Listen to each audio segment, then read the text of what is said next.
बकरी हमारी औकात दिखाने के लिए दे दी गई है कि तुम्हारी औकात ये है। लेकिन सरकार ये भूल रही है कि नरेश मीणा वो व्यक्ति है जो 8 महीने तो एक लगातार जेल में रह के आया, 40 दिन अलग से जेल में रह के, डरने वाला व्यक्ति नहीं है। 4 महीने हमने यहाँ धरना दिया, हनुमान बेनीवाल जी के साथ में हम बैठे रहे। जब तो नहीं आए कमिश्नर साहब परमिशन के लिए, जब भी तो हम बैठे थे। और शहीद स्मारक पर अनिश्चितकालीन धरनों के लिए कब परमिशन देती है पुलिस, बताओ मेरे को। मैं मेरी 1 महीने की पेंशन जो मुझे मिलती है उन्होंने कितने दिन की दी है? तो 1-1 लाख रुपए दिए। तो मैं किरोड़ी लाल जी अपने 1 महीने की दे दो। ये एक जेल में भी अनशन करेंगे। भगत सिंह जी जेल में क्या था, जेल में कर देंगे, बाहर कर देंगे, समर्थक कर देंगे, कैसे रोको? कन्हैया लाल जी की मृत्यु में अकाल मृत्यु हुई थी, उनको 50 लाख रुपए दिए गए और संबल प्रदान करने के लिए उनके दोनों बच्चों को सरकारी नौकरी दी गई। नरेश मीणा को इस धरोहर को, हमारे इस आदमी को, इस लड़ाके को हम दुनिया से नहीं जाने देंगे।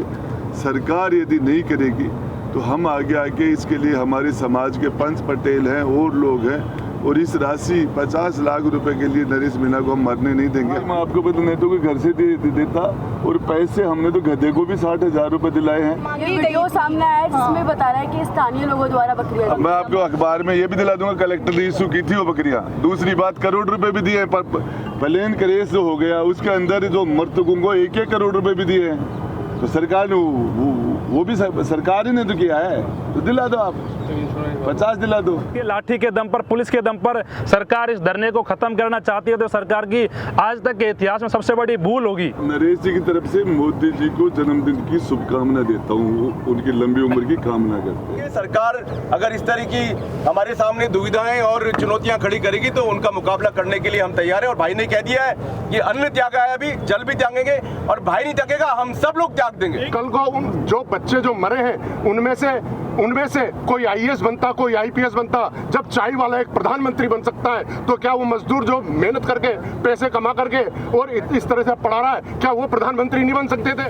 अब यहाँ से पीड़ितों के लिए 50 लाख रुपए लेकर ही उठूंगा। अगर मुझे जेल डालो या हॉस्पिटल में डालो, अनशन मांगे माने जाने तक चलता रहेगा। आने वाले 2 अक्टूबर को गांधी जयंती पर मेरा अनशन को 21 दिन हो जाएंगे। उस दिन सभी एसडीएम कार्यालयों पर धरना दिया जाएगा। ऐसा नरेश मीणा जी 6 दिन से सत्याग्रह पर बैठे हैं और पीड़ित परिवारों के मुआवजे के लिए मांग कर रहे हैं। आज उनका मौन सत्याग्रह है और जो बात है वो मीडिया के सामने, आपके सामने रखी है और आगे का संघर्ष जारी है।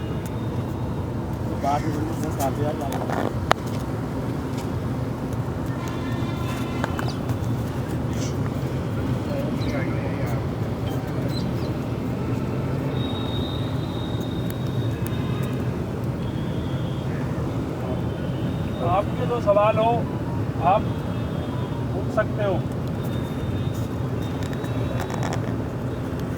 सरकार हटाना क्यों चाहती है पीड़ितों को? सरकार इसलिए हटाना चाह रही है कि सरकारों को लग रहा है कि हमारे ऊपर दबाव बढ़ रहा है और जो ये 6 दिन से सत्याग्रह चल रहा है ये आग की तरह फैल रहा है। सरकार को डर है कहीं ये आग बढ़ते बढ़ते पूरे प्रदेश में ना फैल जाए, और सरकार नरेश मीणा जी के सत्याग्रह से बिल्कुल डरी हुई है और सरकार की मंशा नहीं है कि वो पीड़ित परिवार को मुआवजा दे, और सरकार इस पर दबाव बनाने का काम कर रही है कि आप यहाँ से धरने को हटाओ और नहीं तो कार्रवाई करेंगे।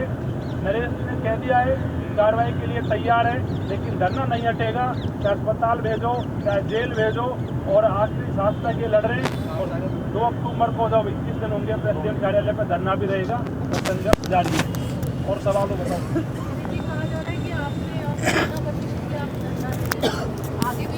परमिशन 3 दिन तक दी थी, उसके बाद रोज परमिशन मांग रहे नरेश जी, रोज परमिशन मांग रहे दिल्ली, और वो उसके बाद भी उसका जवाब नहीं दे रहे, परमिशन नहीं दे रहे। परमिशन का मैं जवाब दूँ आपको। 4 महीने हमने यहाँ धरना दिया, हनुमान बेनीवाल जी के साथ में हम बैठे रहे। जब तो नहीं आए कमिश्नर साहब परमिशन के लिए, जब भी तो हम बैठे थे और शहीद स्मारक पर अनिश्चितकालीन धरनों के लिए कब परमिशन देती है पुलिस, बताओ मेरे को। आज तक परमिशन नहीं देती। परमिशन का सरकार का बहाना है कि परमिशन के नाम पे नोटिस भेजकर डरा कर कार्रवाई कर हटा दे, लेकिन सरकार ये भूल रही है कि नरेश मीणा वो व्यक्ति है जो 8 महीने तो एक लगातार जेल में रह के आया, 40 दिन अलग से जेल में रह के, डरने वाला व्यक्ति नहीं है, तो कोई डर नहीं है। इसका कारण क्या लग रहा है आपको? सरकार क्यों नहीं दे रही परमिशन? सरकार को डर है कि अगर हम परमानेंट परमिशन दे देंगे तो शायद हम कुछ कर नहीं पाएंगे और मांगे हमें माननी पड़ेंगी, इसलिए सरकार डरी हुई है। और डरी हुई सरकार फिर कुछ भी कर सकती है। लाठी के दम पर, पुलिस के दम पर सरकार इस धरने को खत्म करना चाहती है तो सरकार की आज तक के इतिहास में सबसे बड़ी भूल होगी। और कोई सवाल हो बताओ। एक बात मैं कहना चाहता हूँ कि आप सब गवाह हैं, आप तो मीडिया से हैं। आपने देखा कि लगातार अनगिनत दिनों तक यहाँ पे लगातार धरने चलते हैं और कोई परमिशन की बात कभी नहीं उठती है। लेकिन आज ये दुर्भाग्य है कि पहली बार जब एक छोटे छोटे बच्चे जो कि सरकार के भ्रष्टाचार के कारण असमय काल कलवित हो गए और जब उनकी लड़ाई लड़ने के लिए कोई व्यक्ति यहाँ आके बैठा है, नरेश मीणा बैठा है, तो सरकार परमिशन की बात करिए। जिस जगह हम बैठे हैं यहाँ पर 2020 के अंदर अशोक गहलोत जी एनआरसी का धरना चल रहा था, आपको ध्यान होगा, केंद्र सरकार के खिलाफ, और खुद मुख्यमंत्री रहते हुए अशोक गहलोत जी यहाँ पे धरने में शामिल हुए।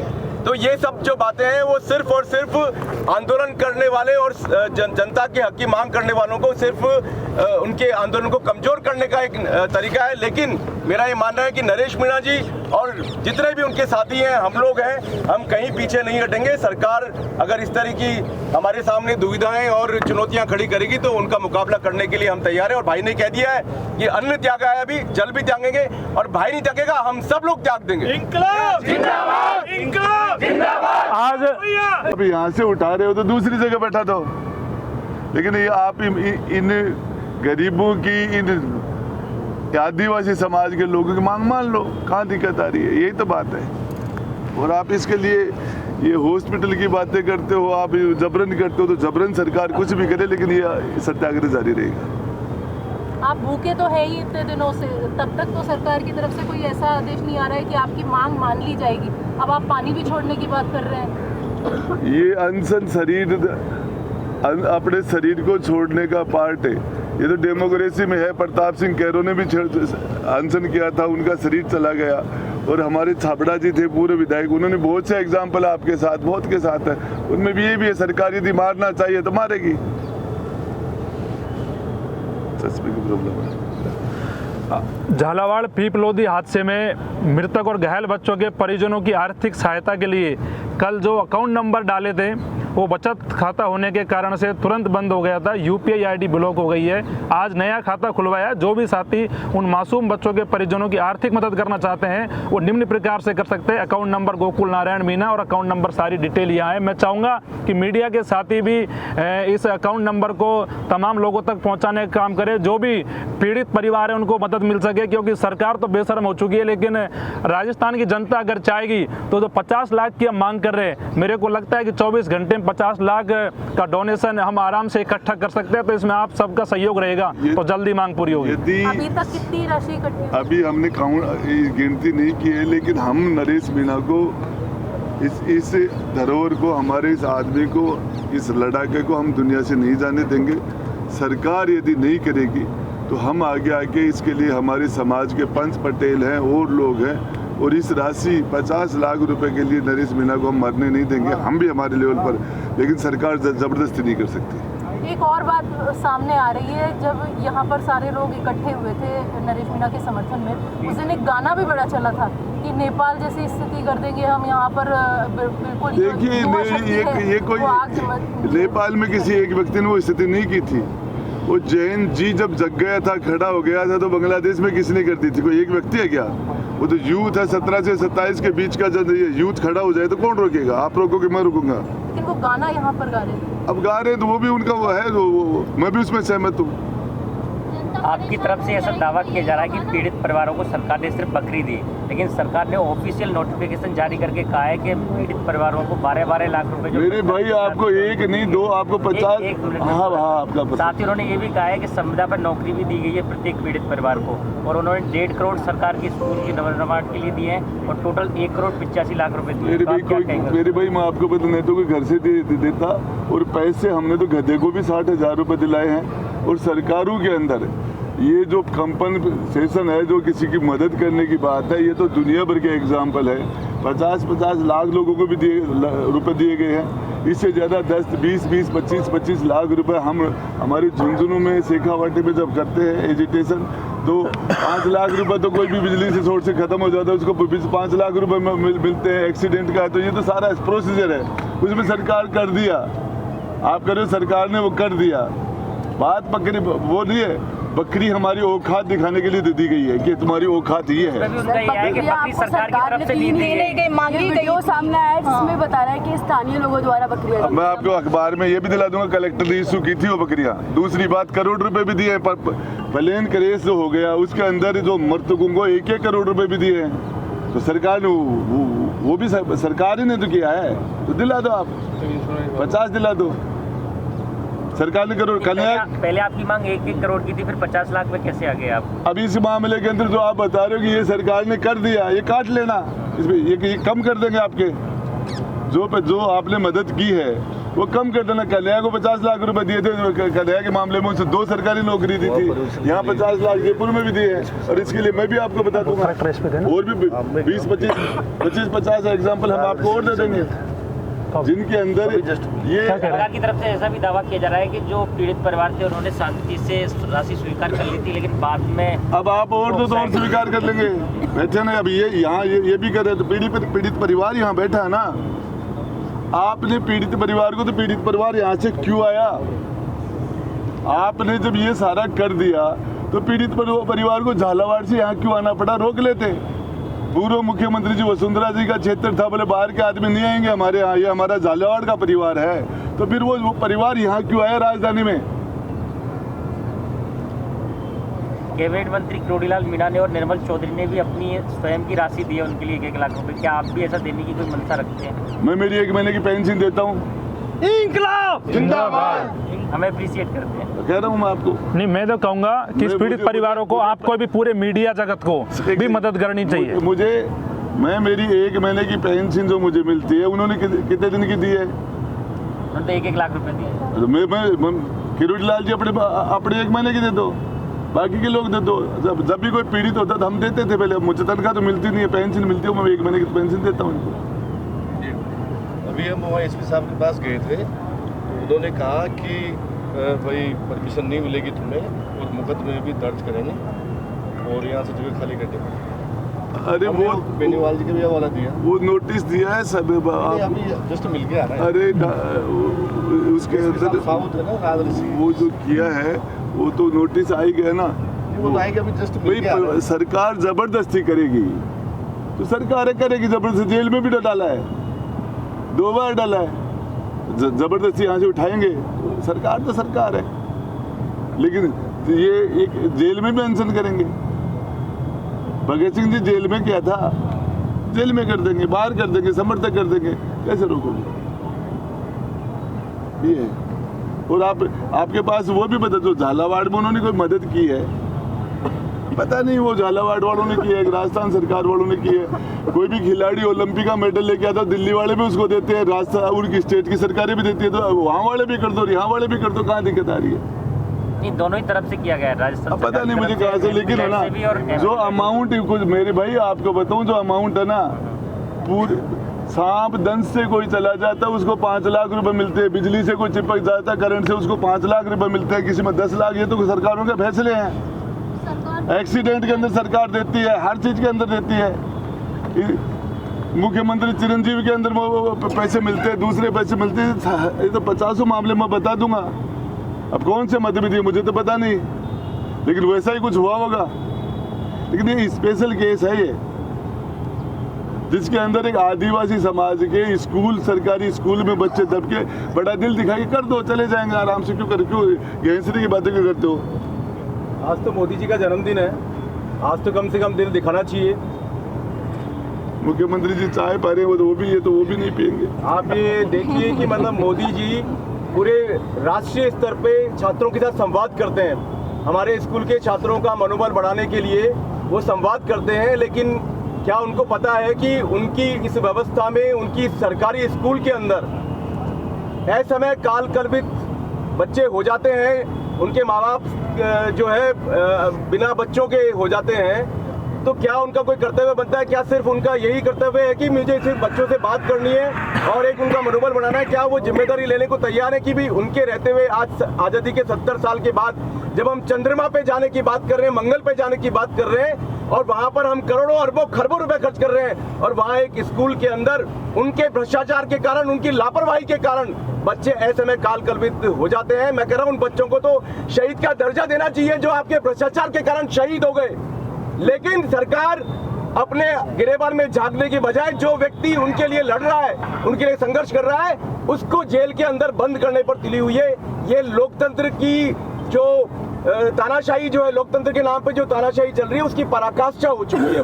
सबसे पहले तो नरेश जी की तरफ से मोदी जी को जन्मदिन की शुभकामना देता हूँ, उनकी लंबी उम्र की कामना करते हैं। और फिर वो आपके चैनल वहाँ जा रहा होगा तो इसके माध्यम से इन गरीबों का जो इनकी मांग है पूरी करवाते हैं। आपके जन्मदिन के ऊपर पहले बड़े मुख्यमंत्री हुए हैं और भी हुए जो जिनके जन्मदिन पर कैदियों को छोड़ा जाता है, सीनियर सिटीजन के आधार पर, बीमारी के आधार पर, महिला के आधार पर जेलों से लोगों को छोड़ा जाता है बहुत सी जगह। तो यहाँ इनको जेल में डालने की बात कर रहे हो आप। मोदी जी के जन्मदिन के ऊपर ये एसटी समाज को ये तोहफा दे रहे हो, ठीक नहीं है। और कोई सवाल?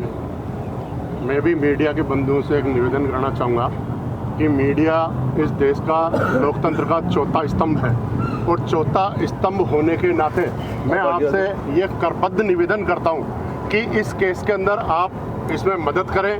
आप अच्छी तरह से जानते हैं कि आज वर्तमान समय में सरकारी स्कूलों के अंदर ज़्यादातर शेड्यूल कास्ट, शेड्यूल ट्राइब और इस देश के हर समाज के अंतिम पंक्ति में बैठे हुए व्यक्ति, आदिवासी, गरीब लोग पढ़ते हैं और सिस्टम की लापरवाही के कारण जो बच्चे मरे हैं वो सिस्टम की लापरवाही के कारण उनकी अकाल मृत्यु हुई है। और हमारे भाई नरेश जी की यही मांग है और हम सबकी यही मांग है कि राजस्थान के अंदर जो अकाल मृत्यु अब तक जिनकी हुई है उनमें सबसे ज़्यादा जिनको मुआवजा दिया गया है वो मुआवजा इनको भी दिया जाए। जिस तरह से कि कन्हैया लाल जी की मृत्यु में अकाल मृत्यु हुई थी, उनको 50 लाख रुपए दिए गए और संबल प्रदान करने के लिए उनके दोनों बच्चों को सरकारी नौकरी दी गई। दूसरा उदाहरण मैं यहाँ पर रामगंज का भी आपको बताना चाहूँगा कि कुछ समय पहले आप सब मीडिया बंधुओं को पता है कि वहाँ पर हुई दुर्घटना के अंदर और घटना के अंदर वहाँ पर 50 लाख रुपए दिए गए थे और संबल प्रदान करने के लिए सरस दूध की डेयरी प्रदान की गई थी। तो मैं मीडिया के बंधुओं से निवेदन करना चाहता हूँ आप सरकार तक और इस पुलिस प्रशासन तक ये हमारी आवाज़ को पहुँचाने का कष्ट करें कि शोषितों, वंचितों, पीड़ितों, दलितों और इस देश के हर समाज के अंतिम पंक्ति में बैठे हुए व्यक्तियों को न्याय दिलाने के लिए, उनकी आवाज़ बनने के लिए जो हमारा भाई ने जो हिम्मत दिखाई है, हम कंधे से कंधा मिला करके, कदम से कदम मिला करके इनके साथ हैं। और मैं देश के सारे युवाओं से भी अपील करना चाहूँगा कि इस सिस्टम को बदलने के लिए जहाँ पर मंगल और चांद पर जाने की बात करते हैं, आप गाँव के अंदर जा करके देखो कि गाँव के गरीब के बच्चे जो इस देश का भविष्य है, कल को जो बच्चे जो मरे हैं उनमें से कोई आईएएस बनता, कोई आईपीएस बनता। जब चाय वाला एक प्रधानमंत्री बन सकता है तो क्या वो मजदूर जो मेहनत करके पैसे कमा करके और इस तरह से पढ़ा रहा है, क्या वो प्रधानमंत्री नहीं बन सकते थे? उनमें से कोई इस देश का प्रधानमंत्री बनता, उनमें से इस देश की कोई मुख्य धारा के अंदर जुड़ता, क्या वो दलित है या एससी, एसटी, ओबीसी और इस समाज के अंतिम पंक्ति में बैठे हुए व्यक्तियों के बच्चे हैं, तो उनसे क्या हम कुटाराघात करेंगे? उनको क्या हम न्याय संगत उनके साथ में हम न्याय नहीं करेंगे? पूर्व में ऐसे उदाहरण हैं जिनकी अकाल मृत्यु हुई है, 50 लाख रुपए हमने उनको दिए, उनके घर परिवार को चलाने के लिए उनको नौकरियां दी है, किसी को हमने सरस दूध की डेयरी दी गई है। यहाँ पर एक मानसिकता दर्शाते हुए बकरियां चराने के लिए दिए। मैं आपको ये बताना चाहूँगा, मैं वहाँ पर 3 दिन में उन बच्चों के 3 दिन में गया था, ये परिवार यहाँ पर बैठा हुआ है। मैं मेरे खुद के वहाँ पर आंसू आ गए। अभी भी ये रुमालियाँ मेरी खड़ी हो गई हैं उस घटना को, उस दृश्य को देख करके। वो जो माँ बाप थे जिसके 2 बच्चे थे, आप यहाँ पर परिवार नियोजन का हमारे 2 का पूरा वो परिवार था, जो एक बेटा था एक बेटी थी, दोनों अकाल मृत्यु मर गए। उसका उनके पिताजी छोटू लाल जी रो रो करके बता रहे थे कि एक बच्चा मेरे इधर सोता था, एक बच्चा मेरे इधर सोता था। जब पैसे मांगते 10 रुपए रोज गेहूं बेच करके उसको दिया करता था। किस तरह से वो लोग पढ़ा रहे थे, किस तरह से वो इस देश की मुख्य धारा में जोड़ने का प्रयत्न कर रहे थे। और अगर गरीबों की और शोषितों की, वंचितों की, पीड़ितों की, इस देश के गरीबों की आवाज उठाने का दंड अगर सरकार जेल देती है तो इस देश के युवा, ये भाई नरेश के साथी, सब भाई नरेश के साथ में जेल जाने को भी तैयार है। नरेश, नरेश